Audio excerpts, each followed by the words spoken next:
제8차시 수업을, 한국사 수업을 진행하도록 하겠습니다. 두 번째, 거란의 침략을 막고 국제관계의 안정을 꾀하다입니다. 이번 수업 주제는요. 전 시간의 학습지 내용을 정리해 보도록 하겠습니다. 여러분들이 가지고 있는 학습지 10에서 11차시 내용입니다. 이전 차시 진단평가의 답을 확인해 보도록 하겠습니다.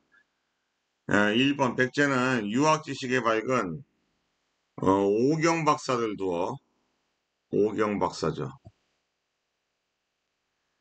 그 다음에 2번 신라는 원성왕 때 유혈경전의 이해를 수준을 평가하여 관리를 선발하고자 했던 제도는 독서 삼품과가 되겠습니다.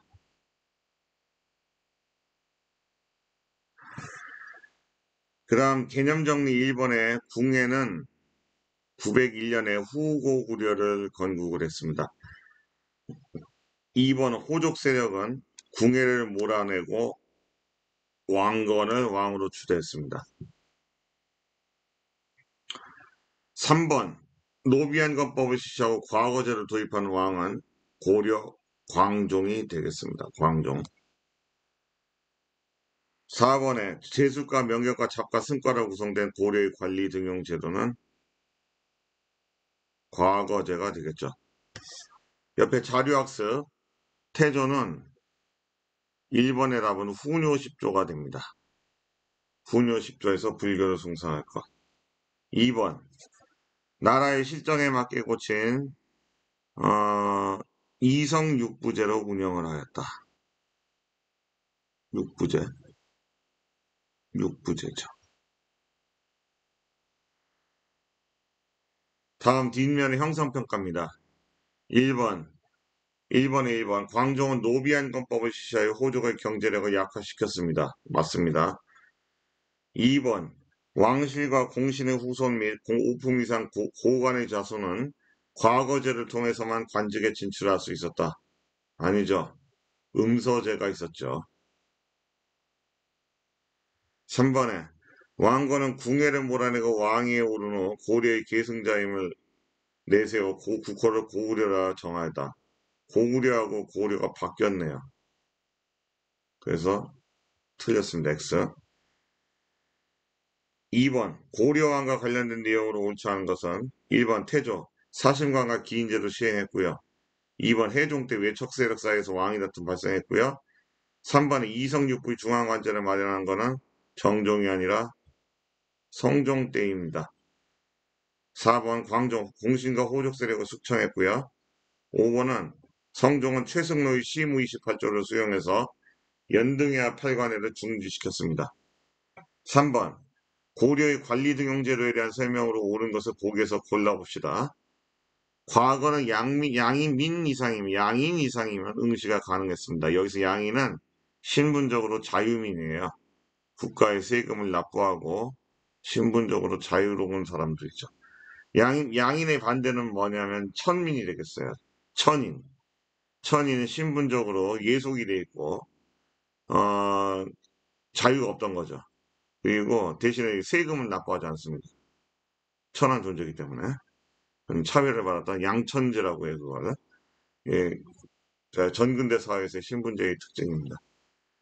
이은의 과거는 문과, 무과, 잡과, 승과, 이거는, 지금 잘못된 부분이 문과하고 무과가 아니라 제술과가 명경과가 되겠죠. 무과는 거의 실시되지 않았습니다. 그래서 이유는 틀렸고요. 그 다음에 공신 및 오품 이상 고관의 자손에게 내려준 혜택이 음서제가 있었죠. 이것은 답이 됩니다. 리을의 음서제의 실시를 통해서 고려가 신라에 비해 개인의 능력을 중시한 게 아니라 음서제가 아니라 과거제의 실시를 통해서 과거제가 되겠습니다. 그래서 리을은 틀렸습니다. 그래서 정답은 기억과 디귿이 답입니다. 4번 기억 니은에 들어갈 내용은 고려시대 중앙정치 제도로 이성육부를 운영했는데 여기서 기억은 이성 중에 중서문화성이 됩니다. 그 이유는 육부를 통해 정책을 집행한 것은 상서성이 되겠습니다. 이렇게 해서 학습지 내용 정리를 살펴보았고요. 그 다음 이제 오늘 배울 학습 목표를 보겠습니다. 고려가 거란의 침략을 극복하고 다원적 국제관계를 확립하는 과정을 설명할 수 있다. 다원적 국제관계가 무엇인가? 이거를 교과서 학습을 통해서 살펴보도록 하겠습니다. 교과서의 내용은요. 거란 침략의 극복과 다원적 국제관계라는 수업 주제에 고려 초기의 국제관계, 거란 침략의 극복과 여진의 정벌, 다원적 국제질서라는 세 부분으로 이루어집니다. 여러분들 교과서는 38쪽부터 39쪽 내용입니다. 38쪽의 맨 위에 단원 도입 부분부터 설명하겠습니다. 거란의 침략을 막고 국제관계의 안정을 꾀하다. 이 동상이 있죠. 관감천의 동상입니다. 서울 관악에는. 서울 관악산 기슭에는 별이 떨어진 곳이라는 뜻을 지닌 낙성대가 있다. 이곳에는 관감천의 탄생과 관련된 이야기가 전한다. 하늘에서 큰 별이 떨어져 들어간 집에서 관감천이 태어났다는 것이다. 고려의 문신이자 명장인 관감천은 거란의 침략 때 흥화진 강물을 막은 뒤 터뜨려서 거란군에게 큰 타격을 주었고 이후 물러가는 거란군을 귀주에서 대파하였다. 이 사건은 귀주대첩이라고 하죠. 그럼 관감천은 거란의 침략을 막아낸 영웅입니다. 그럼 고려는 이민족의 침략을 어떻게 이제 극복하였을까? 교과서 본문 내용을 이제 해설하겠습니다. 고려 초기의 국제관계.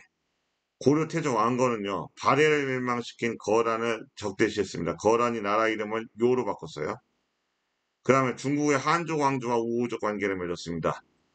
당나라가 멸망한 다음에 5대 10국이라는 혼란기를 통일한 중국의 통일 왕조가 송나라가 있어요.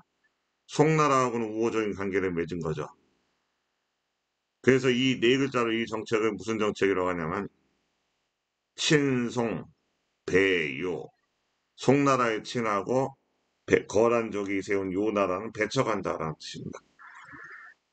한편 거란의 지배받지 않던 여진이 있어요. 만주 지역에. 북방의 여진에게는. 여진이 누구냐면 발해가 멸망한 다음에 그 발해를 구성하고 있었던 피지배층은 말갈족이 있었죠. 이 말갈족이 말이죠. 여진족이 된 겁니다. 고려 때는 이제 여진이라고 불러요. 이 여진에게는 회유와 토벌 정책을 함께 펼쳤다. 이후 고려의 왕들도 태조의 후묘10조를 계승해서 대외 정책인 북진 정책을 계승했죠. 고구려의 옛 땅을 회복하다 보니까 누구와 필연적으로 부딪힐 수밖에 없냐면 북쪽에 있었던 거란과 같은 유목민족이 세운 왕조들과 충돌할 수밖에 없는 상황으로 갑니다. 고려 3대 임금 정정은요, 거란의 침입에 대비해서 광군을 편성을 했어요.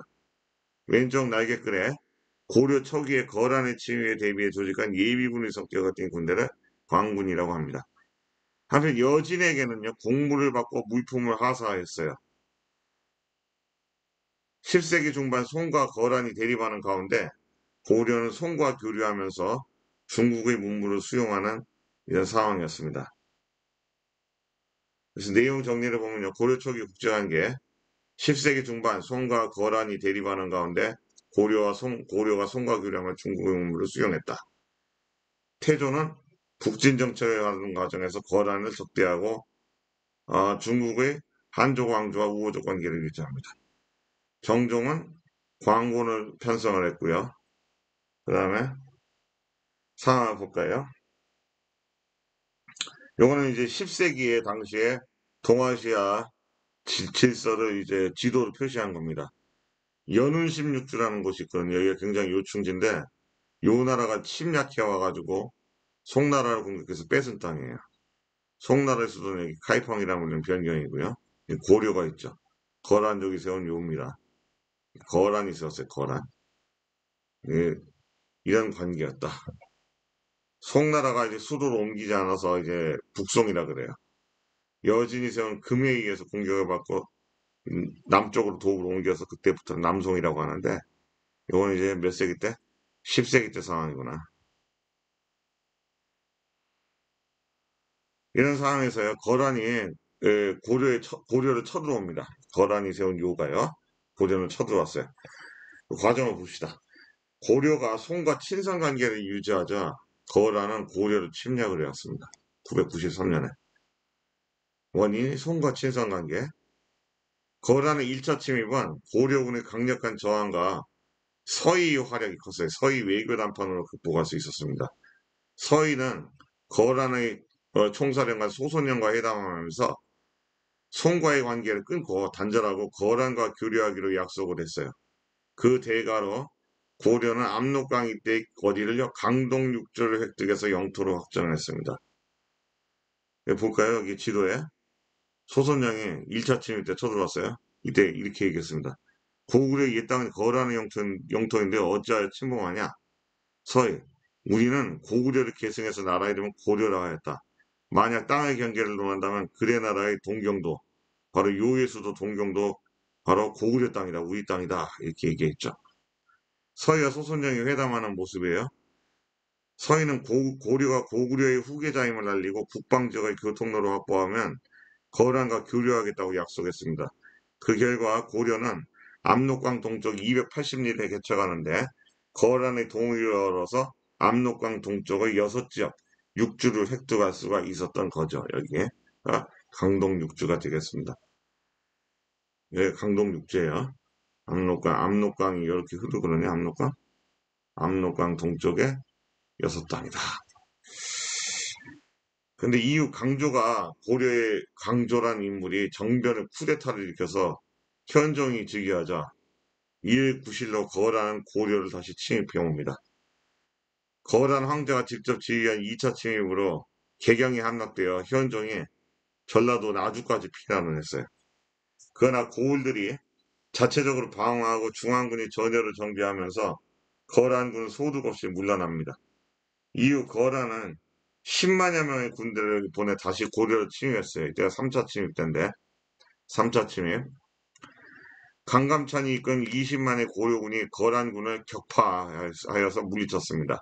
대표적인 전투가 도입글에 있었던 귀주대첩이 되겠습니다. 1019년에 있었어요. 1019년에.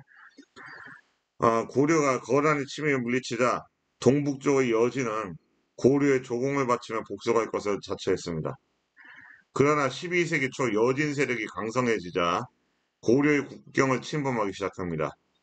이에 예종 때 윤관은 별무반이라는 특수부대를 만들었어요.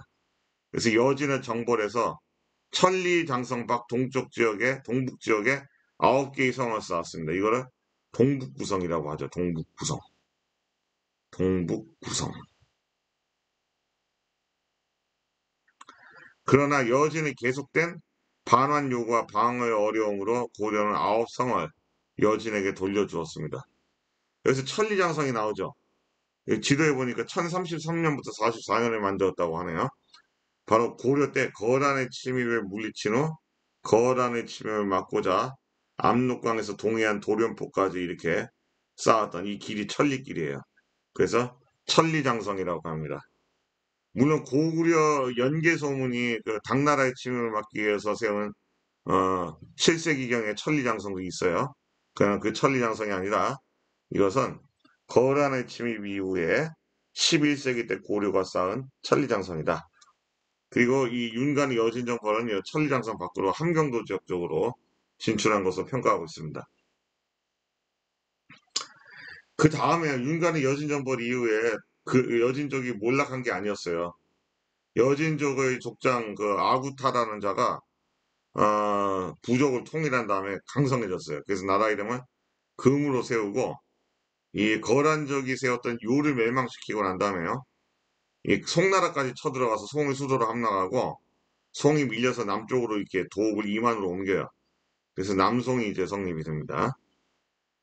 이런 상황이 되는데 금은 이제 고려에 압박을 해와요. 그때 이자겸이 문벌귀족이었던 이자겸이 금의 4대 요구를 수용해서 예, 금과 원만한 외교 관계를 맺게 돼서 금이 침략해 들어오지 않습니다. 이게 이제 이 몽골 고원 쪽에서 칭기스칸이 세운 몽골이 예, 확장해가지고 금을 공격하기 전까지의 12세기 때의 동아시아 지도의 상황이 되겠습니다. 정리하면요. 거란의 침략의 극복과 여진정벌 고려와 송의 친선관계 유지, 거란의 침략, 서희 1차 침입 때는 서희 외교 담판으로 강동육주를 획득했다. 2차 침입 때 개경 함락됐다. 3차 침입 때 강감천의 귀주 대첩으로 거란군에 격파했다. 이렇게 하시면 되겠어요. 이거 이제 다시 이제 좀 더 이야기식으로 다시 한번 정리해 볼게요. 10세기 무렵 동아시아 정세, 애니메이션 화면을 좀 썼어요. 거란이 이제 압박을 해오면 먼저 926년에 발해를 멸망시켰어요. 그러자 고려태종 왕건이 거란이 일찍이 발해와 하천하였으면서 배반하고 발해를 멸망시켰으니 이는 힘이 무도한 것이다 하고 거란을 배척을 했어요. 그래서 거란을 적대시했다. 그러나 계속 요는 세력을 확대했고 송과 대립을 하죠. 중국 대륙을 놓고 대립을 했는데 5대 19 혼란 통일한 송나라하고 대립을 했습니다. 송과 고려는 친선 관계를 유지했어요. 그러자 이제 이거를 이제 표현하면 만화 형식으로 표현하면 이래요. 고려가 이제 송과 거란의 대립 관계에서 후방에 있으니까 송하고 고려가 친하죠. 그러니까 송과 제대로 붙을 수 없잖아. 해서 배후지를 안정시키기 위해서 이게 거란이 고려를 공격을 한 겁니다. 1차 침입 왔어요. 1차 침입 때는 누구의 활약? 서희 외교 담판이 있었죠. 이렇게 해서 소선장이 물어보니까 서희가 이렇게 답을 했죠.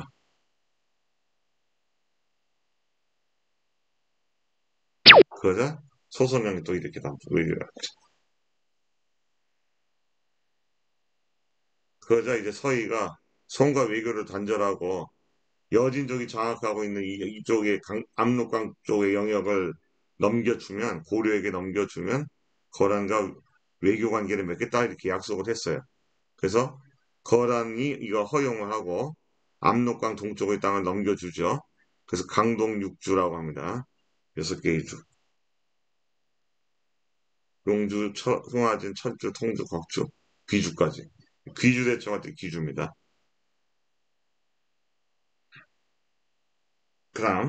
그러나 송과 관계를 끊겠다고 하더니 몰래 사신을 보내. 그리고 강조의 정변을 구실로 쳐들어왔습니다. 개경이 함락됐죠.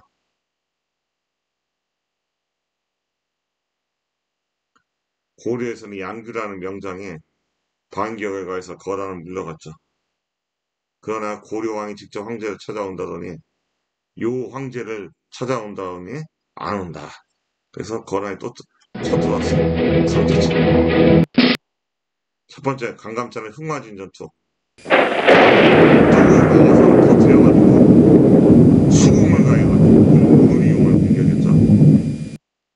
거란이 크게 피해를 입었음에도 또 계속 내려왔어요. 개경 근처에서 거란군이 패퇴하고 돌아가는 경로에서 결정타를 귀주해서 강감찬이 이끄는 군대가 총공격을 가해서 거란군을 괴멸시켰습니다. 그 사건을 귀주대첩이라고 하죠. 거란이 살아들어가고 있습니다. 거란과의 전쟁 이후에 고려는 이제 천리장성을 쌓았습니다. 개경에는 이제 나성을 쌓았는데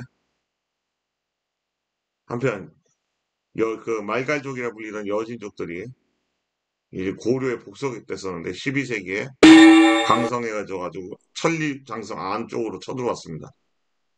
국경을 침범하는 여진을 정벌한 윤관이 예종 때 윤관이 여진을 정벌하고 쌓은 지역을 이제 동북구성이라고 하는데 동북구성의 위치를 둘러싼 여러 학설이 있습니다.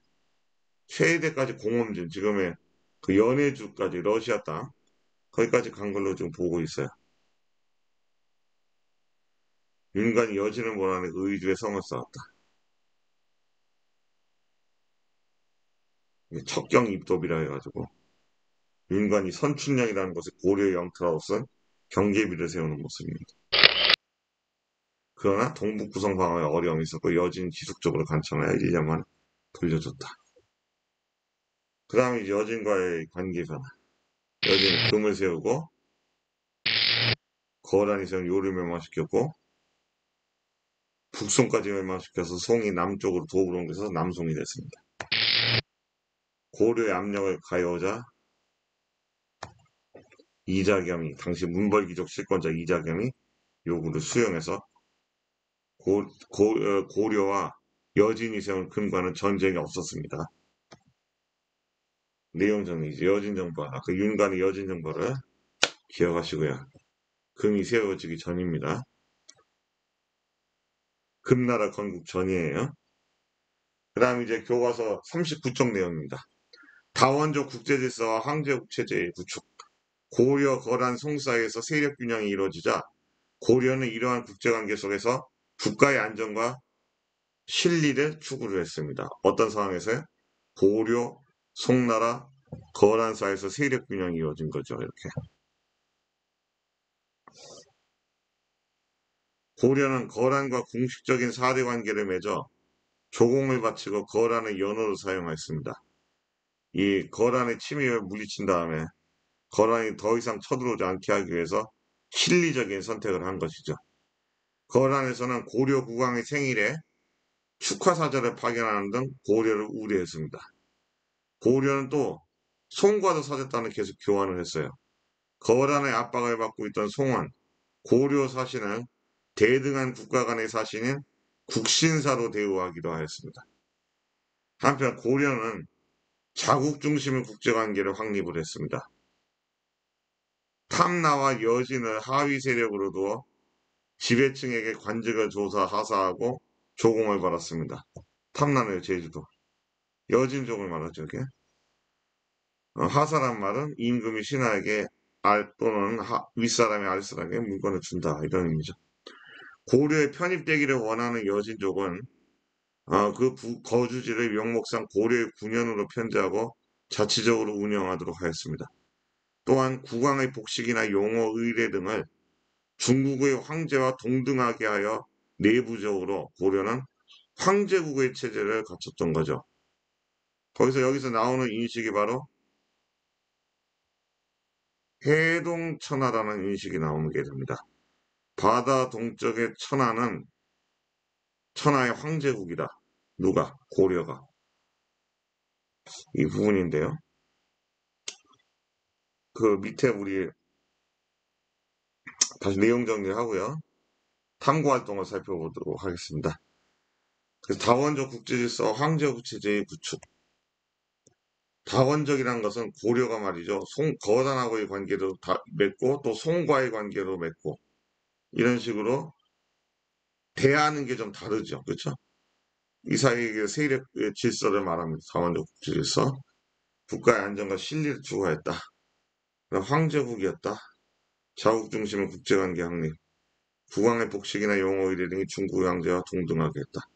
내부적으로 황제국 체제 구축이다. 이 내용이 왜 요즘 중요하냐면요. 그동안 우리 역사는 중국 대륙 국가들의 속국이었다. 항상 힘이 약하고 예속되어 있었고 빌빌대는 나라였다. 이런 인식이 뿌리 있게 자리 잡고 있었는데 그게 잘못됐다라는 겁니다. 잘못됐다. 실제적으로 과거 역사를 제대로 살펴보면 이 고려라는 나라가 자주적인 나라였다. 스스로 황제국이라고 칭하고 중국과 대등한 관계였다. 그래서 우리 과거에 있었던 우리 한반도에 있었던 왕조들이 맨날 중국의 대륙의 국가들에게 빌빌대고 맨날 힘없이 그냥 시키면 시키는 대로 움직이고 이런 나라가 아니었다는 거죠. 굉장히 국제 질서를 자기에게 유리한 형태로 이끌어 나가는 자기 주도적인 이런 주체적인 국가였다. 이것이 이제 과거 역사들이한테 바른 역사 인식이라고 할 수가 있겠죠. 이게 거짓이 아니라 사료를 바탕으로 해서 역사를 제대로 평가를 해야 되기 때문이죠. 그래서 이제 활동을 보면요. 교과서 39점 고려의 해동천하 의식 이걸 보겠습니다. 고려 이제 자료 1번이요. 고려 태조 왕건상이에요. 이게 태조 왕건입니다. 경기도 개성에서 출토했어요. 고려 국왕은 중국 황제와 동등하게 12개의 줄이 있는 멸류관과 12개의 문장이 있는 곤복을 입고 제사를 지냈다.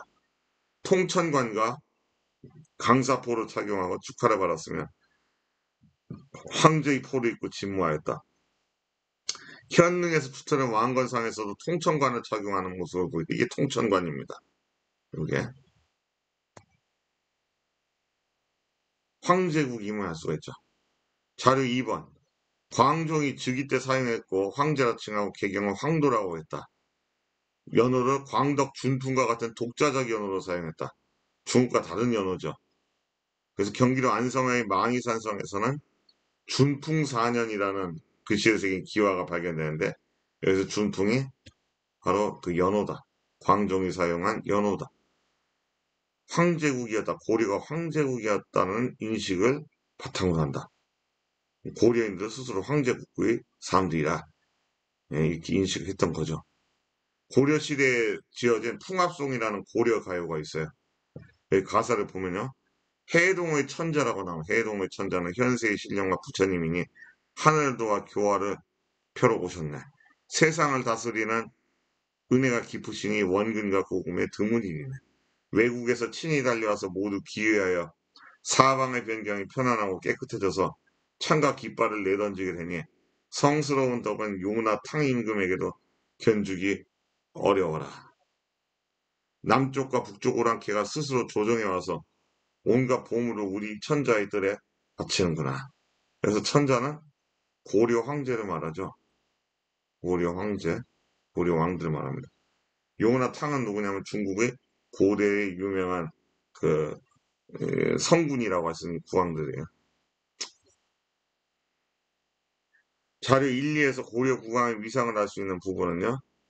왕건 동상이 착용한 통천관, 기와에 새겨진 준풍연호입니다.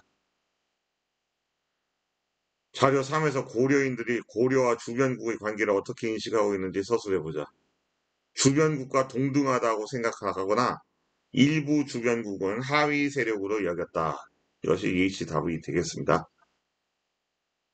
1, 2 답을 토대로 고려가 거란과 송의 4대 외교를 펼친 이유를 추론해보자. 정치 경제적 측면에서 안정과 이익을 얻기 위해 4대 외교를 펼쳤던 거죠. 4대라는 것은 큰 나라를 떠받들어 준다. 대접한다 이런 의미입니다. 4대가. 그러니까 목적이 실리적인 목적을 위해서였던 거죠. 그래서 확인학습 보면요. 자, 같이 봅시다. 1번에 고려의 정종은 거란의 침입에 대비해 광군을 편성했다.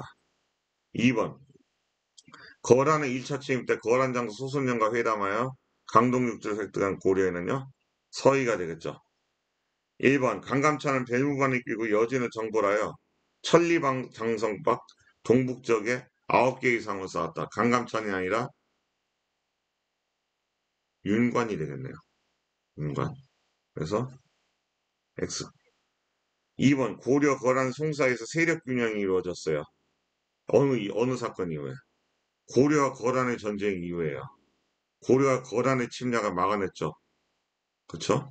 이거 엄청난 얘기입니다. 거란이라는 큰 그 대제국에 그 영토도 작은 고려를 침공했는데 고려가 이걸 물리쳤던 거죠. 그래서 이 전쟁 이후에 세력 균형이 이루어지자 고려는 이러한 국제관계 속에서 국가의 안정과 신뢰를 추구했다. 맞는 설명이 되겠습니다. 그래서 여러분들 가지고 있는 학습지 12차시 정리하고 마치도록 하겠습니다. 12차 시에 이전차 시 진단평가 1번 태조왕건은 고구려 계승의식을 바탕으로 서경을 중시하면서 바로 네 글자 북진 정책을 추진을 했습니다.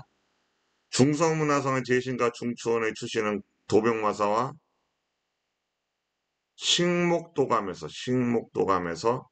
도감에서 회의를 열어 정책을 결정했죠.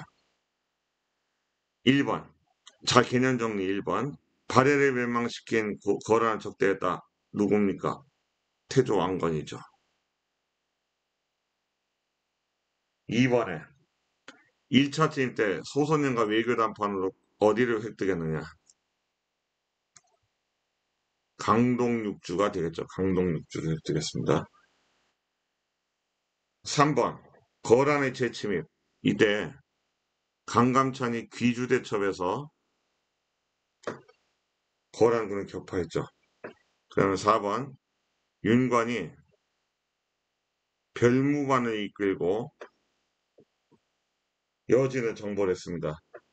별무반은 기병인 신기군을 중심으로 보병인 신보군과 승려로 구성된 항마군으로 편성된 특수부대였어요.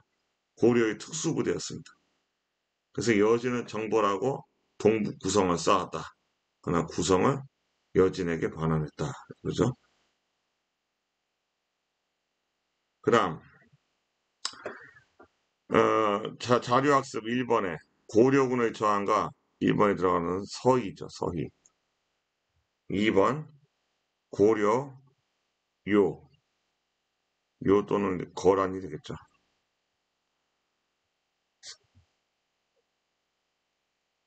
다음 설명이 맞으면 5표 형성평가 뒷면입니다. 틀리면 X표로 하시오. 정종은 거란군의 침입에 대비해서 벨무반이 아니라 광군이 되죠. 광군. 그래서 X가 됩니다. 고려와 송과 적대 관계를 유지하자 고여진은 고려를 침략했다. 이거 잘못됐죠. 고려는 송과 친선 관계를 유지하자. 친선. 거란이 고려를 침략했던 거죠. 그래서 X가 됩니다. 2번 거란의 침입에 대한 설명으로 옳은 것을 보기에서 고른 것은 금을 건국한 이후 고려의 사대를 요구하였다. 아니죠. 요를 건국한 데. 저 요. 서희가 외교 단판 벌여서 강동 육조 맞죠. 강감찬 이끄는 고려군이 귀지에서 거란 격파했죠. 맞죠. 그래서 답은 3번 니은 디귿이 답이 됩니다. 리을의 벨무반은요. 윤관이 정벌한 거는 여진에 대한 설명이 되겠어요. 3번 자료와 관련된 군대에 대한 설명으로 옳은 것은 바로 벨무반입니다. 누가 만들었다? 잠깐만요. 잘 안 써지네. 벨무반이다. 벨무반. 기병 중심, 보병 중심 아니죠. 국왕 침입이 아니고요. 윤관의 건의에 따라 편성돼서 3번이 답입니다. 4번하고 5번도 관련 없습니다. 그 다음에 다음 빈칸에 공통으로 들어갈 나라를 쓰시오. 고려는 어디와도 사절단을 교환했습니까? 고려는 송과 사절단을 교환하기도 하고요. 그렇죠?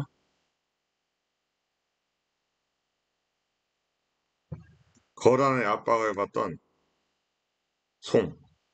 송은 고려 사신을 대등한 국가 간의 사신인 국신사로 대우하기도 하였다. 이렇게 되겠죠? 이렇게 해서 학습지 형성평가까지 다 풀어보았습니다. 다음 시간에는 이제 9차시 무신 정권이 성립하고 몽골의 침략에 저항하다에 대해 학습하겠습니다. 이번 시간 학습하시느라 수고 많으셨습니다. 다음 시간에 만나도록 하겠습니다.